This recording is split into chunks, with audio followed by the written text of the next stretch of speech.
Hello everyone, this is Charu. Welcome in Charu's Learning Hub. And now this is the session of editorial article that is taken from the Indian Express. So start करते हैं. सबसे पहले vocab word से start करते हैं. Number 1 is neutralize.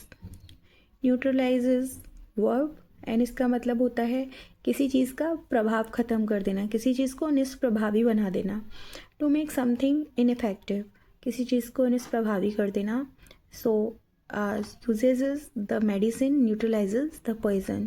तो जो दवा थी उसने जो जहर का असर था उसे ख़त्म कर दिया. नेक्स्ट वर्ड है टैकल. टैकल का मतलब होता है किसी चीज़ को हैंडल करना, किसी चीज़ को पकड़ना, किसी चीज़ को संभालना.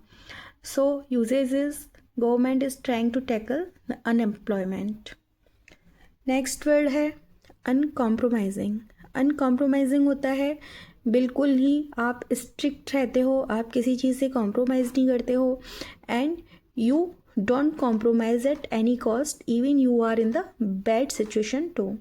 आप कितनी भी बुरी हालत में हो, अगर आपसे कोई भी कॉम्प्रोमाइज़ करने के लिए कहता है फिर भी आप समझौता नहीं करते हो, तब आपको अनकॉम्प्रोमाइजिंग का करार दिया जाता है. You are branded by uncompromising word.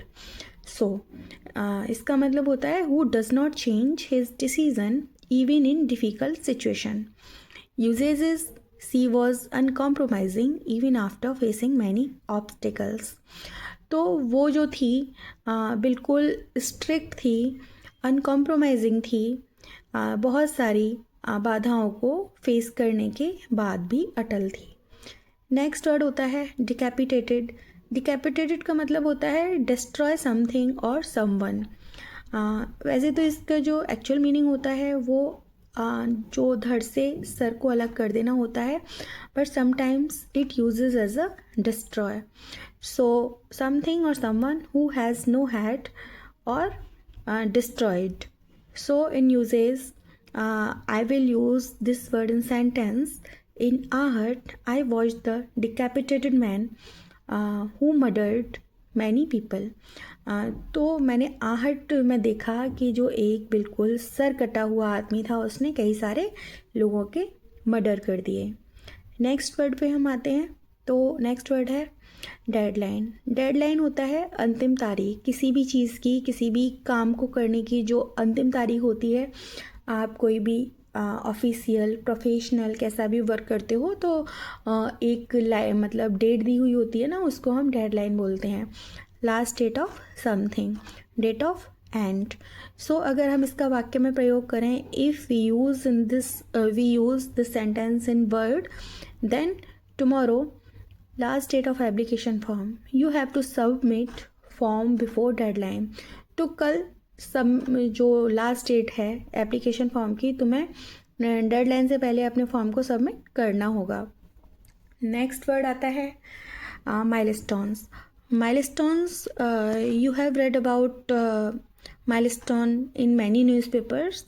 This is very common word and ये बहुत ज़्यादा कॉमन वर्ड है, तो आप इसे बिल्कुल नोट ही कर लो. ये बहुत एग्ज़ाम्स में आता है और मैं बहुत सारे मॉक्स देखती हूँ तो उसमें भी ये वर्ड बहुत ज़्यादा रिपीट होता है, रीट्रेटेड होता है.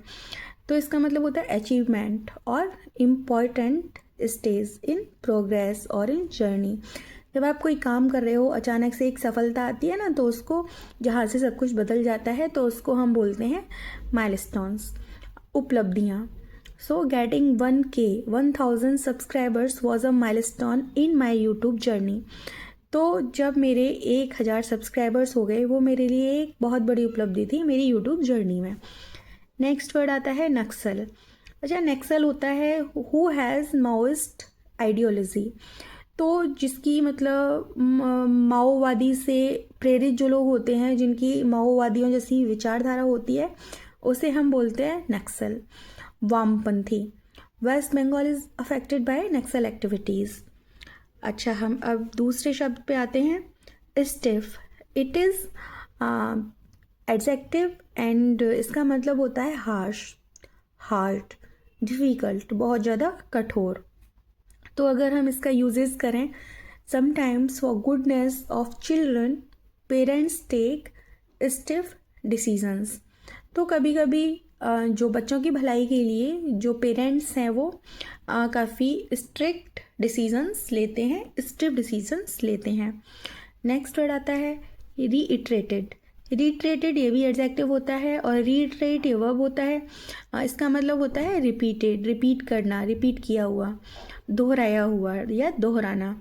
तो minister reiterated the government unwavering commitment to economic reform. तो अनवेवरिंग क्या होता है? वेवर करना मतलब हिलना डुलना, अपनी जगह से इधर उधर होना. और अनवेवरिंग अपनी जगह से इधर उधर नहीं होना, बिल्कुल स्ट्रिक्ट रहना, रिजिड रहना, ठीक है, एजर्टेड रहना, उसे हम अनवेवरिंग कहते हैं. नेक्स्ट वर्ड आता है स्वीपिंग. स्वीपिंग का मतलब होता है एक्सटेंसिव, व्यापक, वाइड, बहुत ज़्यादा फैला हुआ या फिर बहुत ज़्यादा एरिया को अफेक्ट करता हुआ, that is called sweeping. So government announced sweeping reforms. तो जो गवर्नमेंट है, सरकार है, उसने घोषणा की बहुत ज़्यादा स्वीपिंग, बहुत बड़े रिफॉर्म्स की. नेक्स्ट वर्ड आता है रिहैबिलिटेशन. जो रिहैबिलिटेशन होता है वो नाउन होता है. इसका मतलब होता है वापस से लोगों को सेटल कर देना, रिसेटलमेंट, पुनर्वास कर देना. जैसे कि आपने देखा होगा कि झुग्गी झोंपड़ियों वाले बुलडोजर चला देते हैं, जैसे कि कहीं पे भी घर मतलब सड़क वड़क बन रही होती है, झुग्गी झोंपड़ियों वाले के ऊपर बुलडोजर चल जाते हैं ना, तो फिर गवर्नमेंट उनको फिर से रिसेटल करती है कहीं पे दूसरी जगह पे, तो उसको हम बोलते हैं rehabilitation. Government has announced rehabilitations for those who had lost their houses in calamity. तो सरकार ने अनाउंस किया रिहैबिलिटेशंस उनके लिए जो अपने घरों को कैलेमिटी में खो चुके थे. नेक्स्ट वर्ड आता है, एक वर्ड आता है स्टीम रोल. स्टीम रोल का मतलब होता है कि किसी चीज़ को एक तो भारी चीज़ से कुचल देना या फिर ऑप्रेस, दमन कर देना, किसे नष्ट कर देना, that is called steam roll. अच्छा, अब हम आते हैं आर्टिकल पे आते हैं. तो आर्टिकल है opportunity corridor inclusive development must be the focus in areas freed of Naxalism. तो डेवलपमेंट को शामिल करते हुए जो क्या है, नक्सल जो लोग हैं उनसे फ्री एरियाज़ में भी फोकस होना चाहिए डेवलपमेंट के साथ साथ. ये इसके बारे में आपका आर्टिकल दिया हुआ है. अब आर्टिकल है India is now Naxal free. जो भारत है अब जो नक्सल्स हैं उनसे फ्री हो चुका है. Home minister Amit Shah declared in the Lok Sabha on March 30. तो जो गृह मंत्री अमित शाह हैं उन्होंने डिक्लेयर किया, घोषणा की लोकसभा में ऑन 30 मार्च को. अच्छा, अब यहाँ पे एक रूल होता है कि जो भी आप डेट देते हो ना, डेट होती हैं या फिर आपका कोई भी दिन होता है, तो उससे पहले हम ऑन प्रेपोजिशन का यूज़ करते हैं. On 30 April, on 28 February, on Monday, on Sunday, इस तरह से हम ऑन प्रेपोजिशन का यूज़ करते हैं. डिक्लेयर्ड है, सेकंड फॉर्म है. तो ये जो सेंटेंस है वो सिंपल पास्ट का है. A day ahead of a deadline. जो डेडलाइन थी ना, अंतिम तारीख थी, उससे एक दिन पहले ही हैड सेट, उन्होंने ये तय कर लिया था एंडिंग लेफ्ट विंग एक्सट्रीमिज्म. तो जो लेफ्ट विंग एक्सट्रीमिज्म है उसको ख़त्म करने का उन्होंने सोच लिया था. हिज एसर्शन होता है दृढ़ संकल्प. Follows 3 years of intensive parliament operations. इस चीज़ में उनको 3 साल लगे, जो ये पार्लियामेंट्री ऑपरेशंस थे. ड्यूरिंग विच, जिसके दौरान 4,839 839 माओइस्ट जो माओवादी थे उन्होंने सरेंडर कर दिया. And 2218 were arrested. तो जो ये 2218 थे उनको अरेस्ट कर लिया गया. And 706 were neutralised in encounters. और 706 जो थे उनका एनकाउंटर कर दिया गया. Mister Shah had made tackling LWE a central piece of his internal security policy. तो मिस्टर शाह जो हैं उन्होंने हेडमेड उन्होंने ये बनाया था कि जो LWE है उसे टैकल करने के लिए जो इन्होंने इंटरनल सिक्योरिटी पॉलिसी बनाई उसे सेंट्रल जो केंद्रीय जो हिस्सा है मतलब इस पॉलिसी को उन्होंने सेंट्रल पीस केंद्रीय हिस्सा बनाया end of his political legacy जो उनकी पॉलिटिकल लीगेसी थी उसको भी इसका सेंट्रल पीस बनाया। अब क्या होता है नॉट सरप्राइजिंगली तो इसमें आश्चर्य की बात नहीं है ही मेड इट उन्होंने जो इसे बनाया a point two contrast the measures and milestones under his watch with those of the UPA regime on this front. तो अब इसका क्या मतलब है कि जो उन्होंने ये सब काम किए तो ये उनके लिए एक उपलब्धि जो थी उन्होंने इस चीज़ को UPA रिजीम जो था उसका हिस्सा बताया। Former prime minister Manmohan Singh had flagged. अब जो पूर्व प्रधानमंत्री थे मनमोहन सिंह जी जो थे उन्होंने ये बताया था कि जो LWE है as the biggest internal security बहुत बड़ी इंटरनल जो सिक्योरिटी है उसके लिए बहुत बड़ा चैलेंज है बिफोर द कंट्री से पहले एंड हिज गवर्नमेंट लॉन्च्ड जो सरकार थी उनकी उन्होंने लॉन्च किए थे ग्रीन हंट ऑपरेशन को 2009 एंड 2010 में एंड एक्सपेंसिव मीन्स काफ़ी बड़ा जो एक्सपेंसिव पार्लियामेंट्री ऑफेंसिव जो है दैट फेस्ड उन्होंने फेस किया सामना किया स्टिफ क्रिटिसिज्म का कड़ी आलोचनाओं का फ्रंट ऑफ हिज एलीज। अब the belt of Maoist influence तो जो माओवादी का जो प्रभाव था उस टाइम पे अपने पीक पे था अपनी चरम सीमा पे था टच्ड ओवर वो लगभग पार कर चुका था 180 डिस्ट्रिक्ट्स को कवरिंग ट्राइबल जो ट्राइब्स थी उनको शामिल करते हुए फॉरेस्ट जंगल जहाँ पे मिनरल रिच एरियाज थे बिहार में झारखंड छत्तीसगढ़ उड़ीसा आंध्र प्रदेश एंड महाराष्ट्र ये सब वो कवर कर चुका था। तो अप्रोच टू टैकलिंग LWE उनकी अप्रोच थी इसको हैंडल करने के लिए देन तब वॉज मोर हेजिटेंट ज़्यादा हेजिटेंट यानी कि हैविंग डाउट एंड मेजर्ड थी लिमिटेड थी माइंडफुल ऑफ ह्यूमन उन्हें क्या था कि उन्होंने ध्यान रखा हुआ था ह्यूमंस का और इंस्टीट्यूशनल कॉस्ट का भी जो वहाँ पे इंस्टीट्यूट्स थे उनकी कॉस्ट का भी ध्यान रखा हुआ था। अब देखिए नेक्स्ट आर्टिकल में क्या होता है कि जो mister Shah launched an uncompromising militarist strategy which he retreated in his speech. तो मिस्टर शाह ने एक स्ट्रिक्ट बिल्कुल काफ़ी कड़ी जो स्ट्रेटेजी थी अपनी वो लॉन्च की जिसमें उन्होंने दोहराया था अपनी स्पीच में ही सेड उन्होंने कहा था कि जो गवर्नमेंट है अ डुअल अप्रोच। तो सरकार जो है उसकी दोहरी प्रणाली है अप्रोच है डायलॉग एंड रिहेबिलिटेशन। तो जो डायलॉग हैं रिहेबिलिटेशन है फॉर दोज उनके लिए हु सरेंडर्स आर्म तो जिन्होंने सरेंडर किया है जिन्होंने खुद को गिव अप कर दिया है एंड नो मर्सी जो उसका क्या मतलब है कि जो भी ये डायलॉग बाजी हो रही है जो डायलॉग दिए जा रहे हैं या फिर जो रिहेबिलिटेशन का बोला जा रहा है ये सब उनके लिए है जिन्होंने खुद को सरेंडर कर दिया है and no mercy for those who refused but कोई भी उनके लिए दया नहीं है जिन्होंने मना कर दिया है सरेंडर करने से। हिज स्वीपिंग स्ट्रेटेजी इस टीम रोल्ड जो उनकी ये स्वीपिंग बहुत बड़ी एक्सटेंसिव जो स्ट्रेटेजी थी स्टीम रोल्ड उसने कुचल दिया किस चीज़ को ह्यूमन राइट्स को इंसान के जो अधिकार थे उसको ह्यूमन राइट एक्टिविस्ट और academics who were branded urban Naxals जिन्होंने नाम दिया था अर्बन नक्सल्स का शहरी जो माओवादीज थे। Police measures went far beyond even the harsh provisions of India anti terrorism laws. जो पुलिस थी वो इससे भी आगे चली गई, यहाँ तक कि इतने जो बहुत ज़्यादा कड़े जो प्रावधान थे जो भारत का जो एंटी टेररिज्म लॉ है उससे भी आगे पुलिस ने देखा।